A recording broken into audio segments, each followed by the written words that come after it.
Bonsoir David, bonsoir à tous. Que se passe-t-il à Séoul? Eh bien, tout s'est accéléré ces dernières heures. Il est 23h à Séoul, 15h heure française, quand le président Yoon Suk-yeol apparaît à la télévision en direct. Intervention surprise.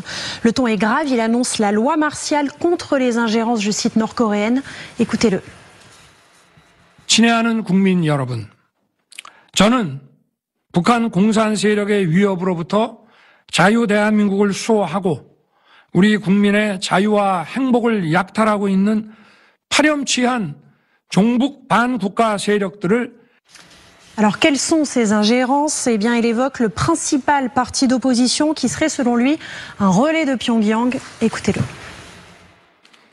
지금 우리 국회는 범죄자 집단의 소굴이 되었고 입법 독재를 통해 국가의 사법 행정 시스템을 마비시키고 자유민주주의 체제의 전복을 기도하고 있습니다. Cette loi martiale, elle s'applique immédiatement. Mise en place d'un couvre-feu, les médias sont placés sous le contrôle du gouvernement, interdiction de manifester, de se réunir et surtout, les institutions sont placées sous contrôle militaire. Ainsi, dans les minutes qui suivent, des chars de l'armée entrent dans Séoul et stationnent autour du Parlement, notamment des forces spéciales. Des hélicoptères atterrissent sur le toit du bâtiment.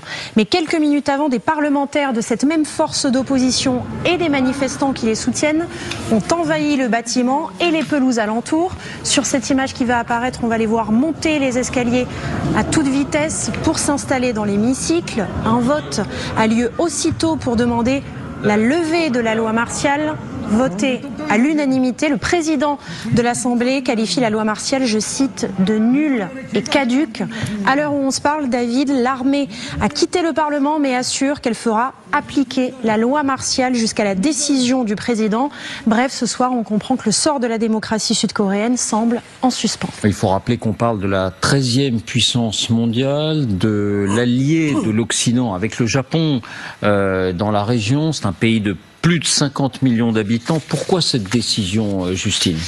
Bien, il faut savoir que depuis quelques jours, l'opposition et la majorité s'affrontent sur une mesure bien précise, la baisse des budgets qui sont normalement réservés à la diplomatie intercoréenne avec le voisin du Nord. Donc, l'opposition est contre et en réponse, le président l'accuse d'agir en sous-main pour les Nord-Coréens pour semer en somme le chaos. Les débats ont été stoppés. Bref, tout cela ressemble a priori à une crise politique plus qu'à un péril extérieur. Mais cela s'inscrit aussi dans un contexte particulier où le voisin du Nord est plus que jamais considéré comme une menace directe. Oui, parce qu'il faut rappeler que ces derniers jours, ces derniers mois, la Corée du Nord s'est montrée plus belliqueuse que jamais.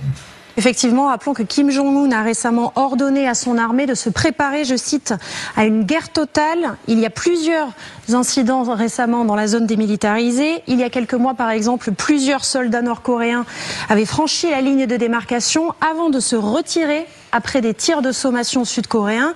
La Corée du Nord a également renforcé ses fortifications le long de cette zone démilitarisée, construction d'un mur, pose de mines antipersonnelles, sans compter ces ballons remplis d'ordures et de déchets envoyés tous les jours de l'autre côté pendant plusieurs semaines. Bref, une guerre psychologique, mais pas seulement, car Kim Jong-un brandit également la menace nucléaire avec des tirs de missiles en série. En réponse, Séoul a procédé à des manœuvres avec les troupes américaines. Rappelons que 30 000 GI sont présents en Corée du Sud. Pyongyang parlait alors, je cite, de répétition avant une future invasion de son territoire. Merci, Justine.